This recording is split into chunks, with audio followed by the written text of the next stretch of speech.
So, welcome back, everyone, to Making Modern Magick. I'm Mia Magik, and this season we are not in my ancestral homelands, but in my actual homeland. This is my backyard where I grew up. And so much has happened in the last year, like, oh my God, so much. And I really wanted to continue making this show because everything that we learned last season, I've implemented and utilized in order to magnetize and manifest and attract even more of my dream life into my reality. And so I want to share all of that with you guys. I want you to come along on the journey with me, just like you did before when I was discovering some really deep roots in the places where my mom and my dad came from.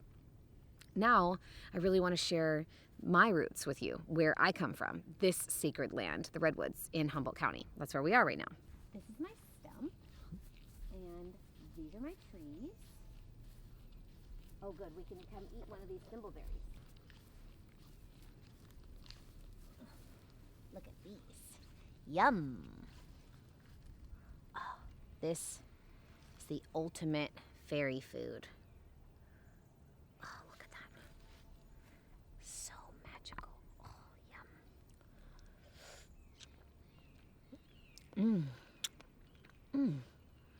Bite.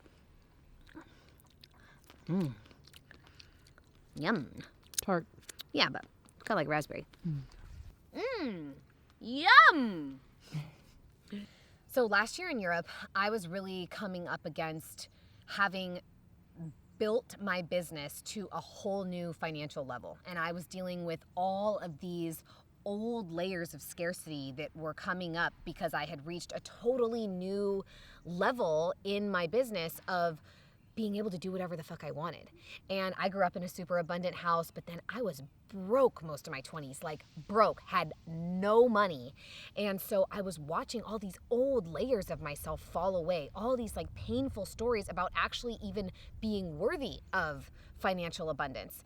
And we saw all of the limited beliefs and negative programs around scarcity come up in terms of like time or planning or whatever. It was so overwhelming for me to be dealing with my shit while we were in Europe. You saw the healing session we did with Daniel. There was all of this inner child wounding around actually being able to live a magical life and to feel worthy of that and to feel like it isn't just something that's in my fairy tales. It's something that is possible for me. And when we got back, Christina and I were in the lab 24/7, all the editing, all the stuff.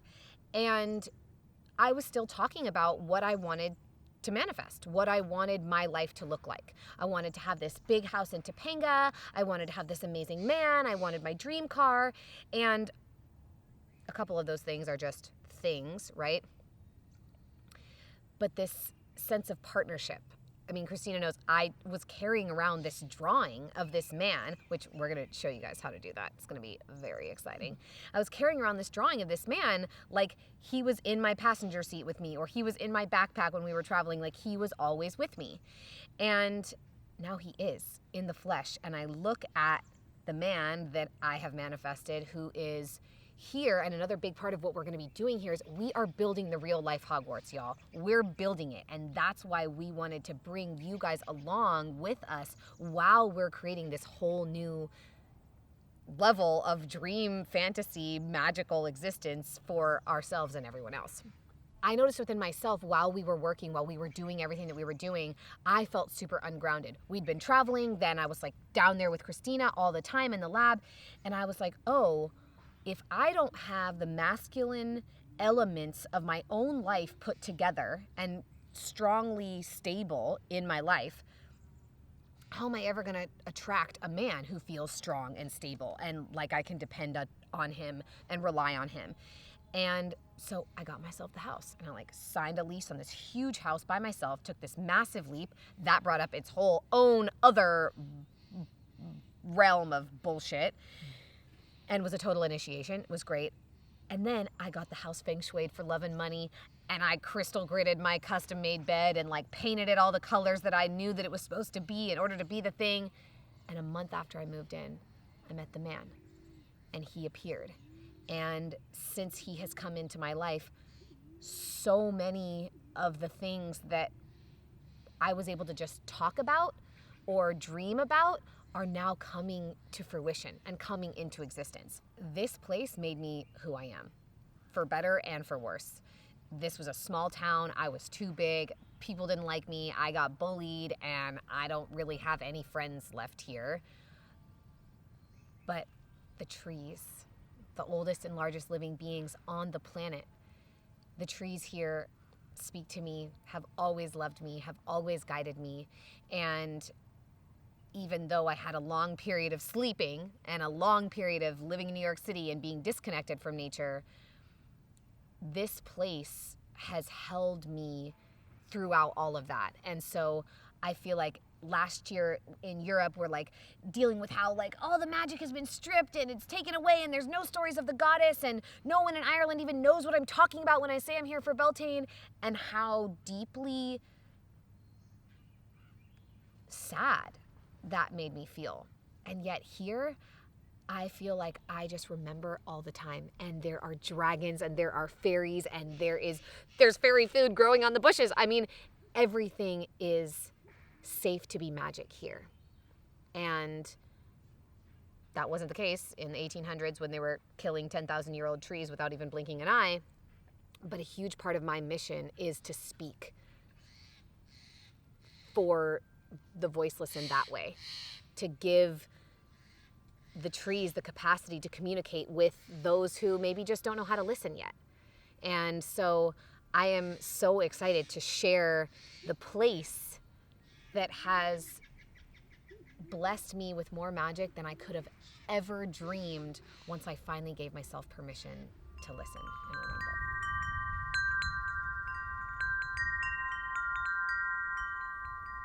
Redwood trees are one of the most magical beings on the entire planet. They grow in these little family systems and pods like this to create stronger root systems, and they have one of the most beautiful capacities to heal. Actually my whole tattoo is based, it's a sigil, it's a magical symbol, and this is the heartwood. So the center of a redwood tree is called the heartwood. And that part of a redwood tree, the center wood, the heart, can burn all the way through. They can be completely hollowed out and still stand for hundreds or thousands more years. So they have this incredibly magical ability to heal themselves. Whenever I would go and talk to them and I would like place my hand on one of their scars because they're these big, beautiful burls, and I was like, oh, this is so amazing. And I would always touch them and be like, wow, you're so beautiful. And one of the first things they said to me is, wow, it's interesting how beautiful you think our scars are. We think yours are beautiful too. That was one of those first moments in my life where, okay, the trees really started showing me how I wasn't loving myself or how I wasn't honoring myself, and they would give me exactly the thing that I needed to rise and move forward in a new way. And one of my great awakening moments, one of the first things that ever happened to me is I was coming back from New York, and my dad and I just went for a walk in the Redwoods. We took this cathedral trees trail. There was this one redwood tree that was just white, like bleached out from the sun. And I stood next to it and I just looked up at it. And literally my consciousness just got sucked up into the tree. And all of a sudden I was like inside the tree, and I could feel my roots and my feet spreading out all around me, connecting to everyone all around me, to these like families. And I could feel myself just lifting and rising. I was like all just so tall and high and wide and old, ancient. It was like the humans were like on fast forward passing by me. And the tree said to me, and my dad said I was just standing there like rocking like this, like rocking back and forth like a big redwood tree would, like Thriller, Michael Jackson vibes. And the tree said to me, this is why you come from here. So that you remember that you can rise as high as you want. Put your head and your heart in the clouds, girl. Reach for the stars, as long as you keep your roots firmly planted on the earth and connected to those around you. That is all you require. And that moment changed my whole life. that was when I realized, oh, something else is happening. I've been living in New York City where the only things this tall are the buildings, and I can't do that anymore. And that's when the wheels started turning, and I eventually moved back to California and got into all the LA spirituality and the meditation and the yoga. Well, I was already into the yoga, but got into all the spiritual stuff in LA, all the crystal healing and the sound baths and all the witchy stuff. And that was when I really began my journey of reconnecting to who I truly was. And it's the trees that helped me do it.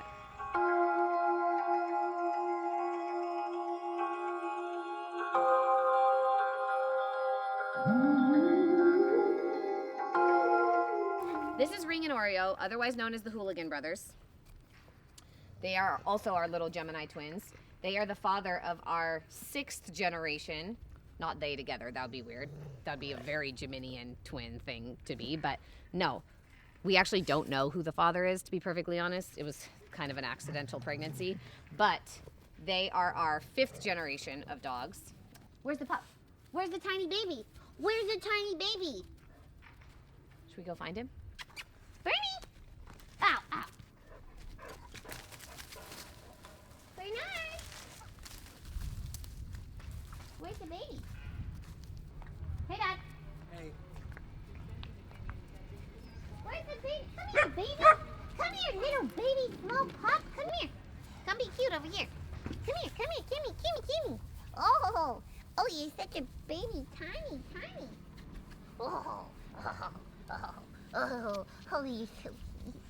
Oh, everyone wants to be on camera. Oh, show me, I'm the cutest. Hey, that's my feather. Give me that. Pause for the camera. Yeah, you're a sweet baby. Come on.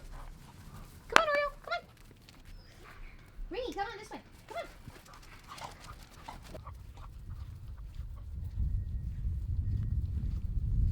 What are you guys doing? This is our 6th generation of these dogs. We have some kind of crazy karmic familial lineage thing going on. My dad got the last puppy in the last litter of the most famous breeder in all of London. He's written all these books. He was like the guy for these particular hunting dogs. They are field bred English Springer Spaniels. They have won field trials and get off. Wearing white is just not a good idea in this house, really. So what's become really interesting is that the first star system that I really found myself connected to is Sirius. The symbol of Sirius satellite radio is a dog for a very good reason, because in ancient cosmology, in particular in Egyptian cosmology, please put me front and center. Sirius A was said to be Isis herself, the goddess, the great mother, the central sun of this part of our galaxy. And then Sirius B was said to be Anubis, her guardian, her dog. Just like this guy's for me. And so I have had this wild relationship with Sirius where before I knew how to find it in the sky, I would be meditating with this beautiful bright star and it would be like, I'm Sirius. And then I would look it up on my star app and it was Sirius. And so I started getting communication from Sirius and feeling like that's the starseed frequency that aligns with me a lot. Obviously, I have many different ones. I am very feline as well. I relate a lot with the dragons. So there's a lot of different, I'm just kind of a shapeshifter. There's a lot of different familial relations, Lyran as well, that I connect to. But in terms of where I grew up and these roots with these dogs, there are some theories that dogs are an energy that came from Sirius and they were here to evolve with us, right? Like they arrived as wolf packs. Wolves have that chanting, toning frequency. When they howl together, they're creating this deep tribal pack resonance and they all get high from their howling, their chanting. And if you've never howled with a wolf, find a way to make that happen because it gets you high. Anytime I've ever howled with a wolf, I can feel vibrations resonating through me for hours afterwards. High, as if I'd done drugs from just howling with an animal. We have this really deep, wild connection with these dogs. And some people say that dolphins come from other planets, and some people say that, Lyra is this star system where the cats rule the world. And so there are some theories that dogs were actually originally a starseed being that was placed on Earth to evolve with us and to grow with us.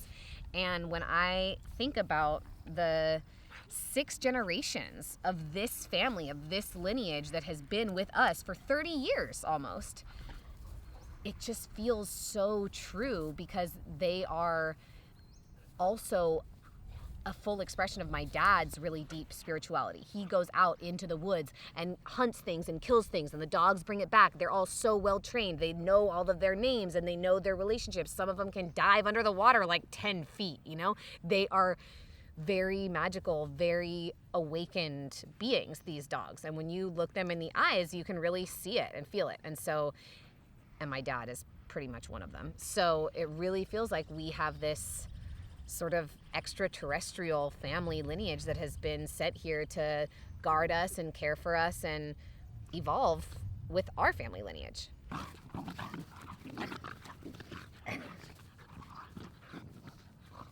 like, that just looks so aggressive. No, she's teaching him how to be a dog man. How to be a dog. How to be a man dog. And it's so wild because we had that beautiful experience with the cows last year in Ireland. It really feels like it has given me this capacity to know how much more animals are capable of communicating with us than most people allow themselves to recognize. It's like when I talk to them and they respond with the way they put their paw or the way they nuzzle things, they communicate. And so having always had a relationship to animals communicating with me made me believe that it's possible to communicate to other animals too.